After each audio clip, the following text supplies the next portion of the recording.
Hi guys! Welcome back to my channel, and for today's video, wala lang, naisipan ko lang actually mag-upload ng video.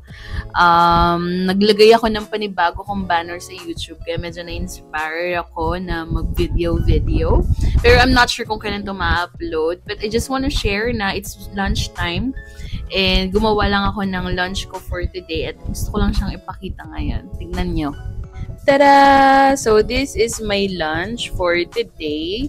Hindi ko alam kung ba't ko naisipang gawin to, pero may mga nilagay ako ditong seasoning like paprika. Lagay din ako ng parsley, salt and pepper, tapos onion powder, tapos tuna. Yung tuna na to is century, pero ano siya, in water. Tapos nag-boil lang ako ng egg na dalawa. Tapos may konting-konti lang ako ditong QP mayo. So, yun lang. Gusto ko na siyang i-share.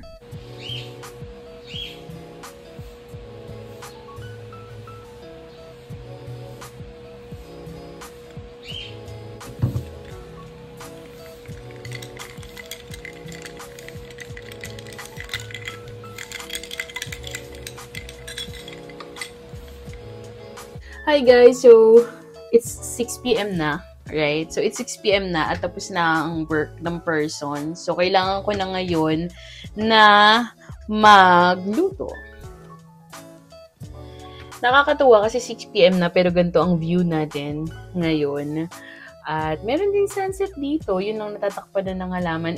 Ayan na nga. So, nagpaplano ako na gumawa ng cookies. And what I have here is itong tawag dito, rolled oats na binili ko sa Nutri-Finds.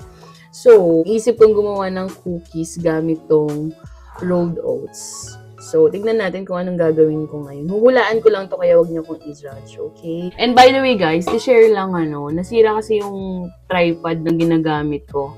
Parang kinalawang siya nung ginamit ko siya before sa Sambales. So, wala akong choice kundi hawak-hawakan tong phone ko na to. Kaya, huwag niyong husgahan itong video ko na to kasi nga hahawakan ko lang ang camera, okay? So, tignan ko lang kung paano ko ito gagawin.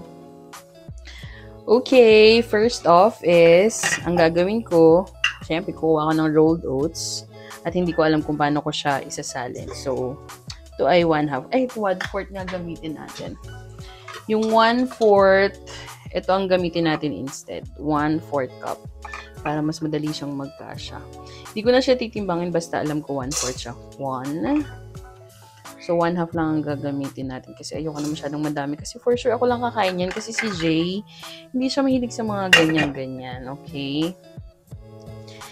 And the next is ito, chia seeds. Magbababad lang ako ng chia seed kasi again, it is advisable na ibabad muna ang chia seed bago siya kainin para mas umano siya, chumururot siya. So, kulang ko dito ng, ilan to? 1 tablespoon. Ay. Ayan. So, 1 tablespoon. Bababad ko lang yan siya.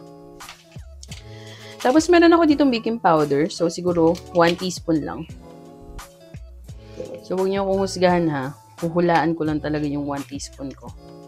At buo-buo na siya. Hindi ko na siya sasalain. Pwede na siguro yan.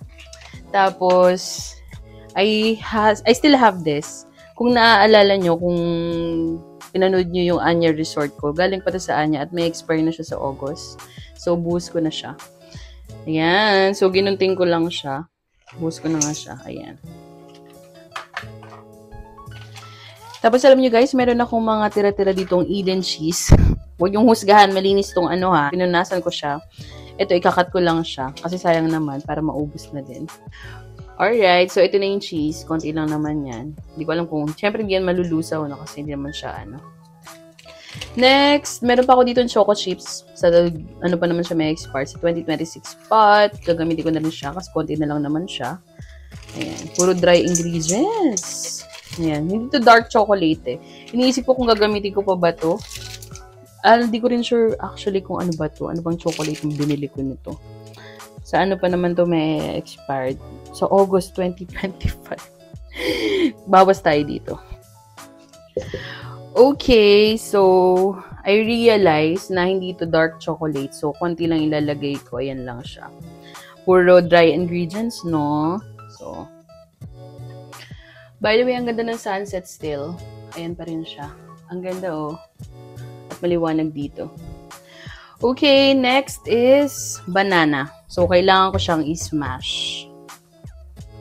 Okay, smash na siya. So, ililipat ko na siya sa dry ingredients. Moment of truth. Ito na siya. Ipo-pour ko na. Paano ba ito ipo-pour? Teka. Ayan. So, pinatong ko muna siya dyan. At ipo-pour ko na ito. Ito na ang magsisilbi kong flour. Charos. Hindi ko alam kung ano ba itong ginagawa ko dito. Iniisip ko kung maglalagay ba ako ng... Parang naparami yata lagay ko ng rolled oats, no? Iniisip ko kung maglalagay ba ako ng egg.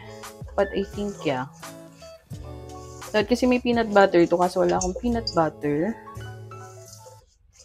Sige, maglagay tayo ng isang itlog. Ay, wait. Wait lang. Guys, kagaya ng sabi ko, hinuhulaan ko lang tong ginagawa ko. Kaya, wag nyo na akong i-judge. So, I'm doing something. Oops. Yan, okay.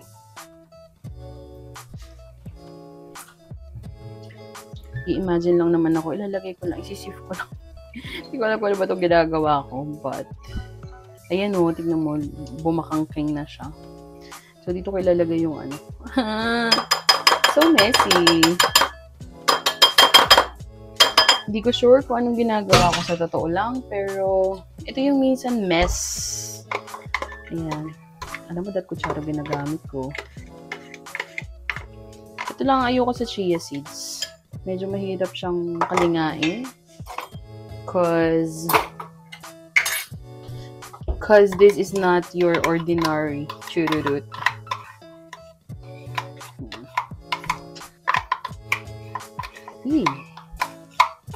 Ew. The chura is chura.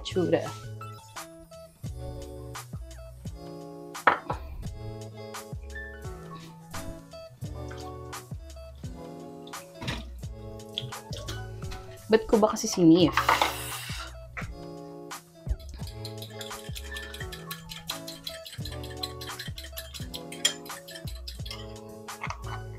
Hindi siya nasimot.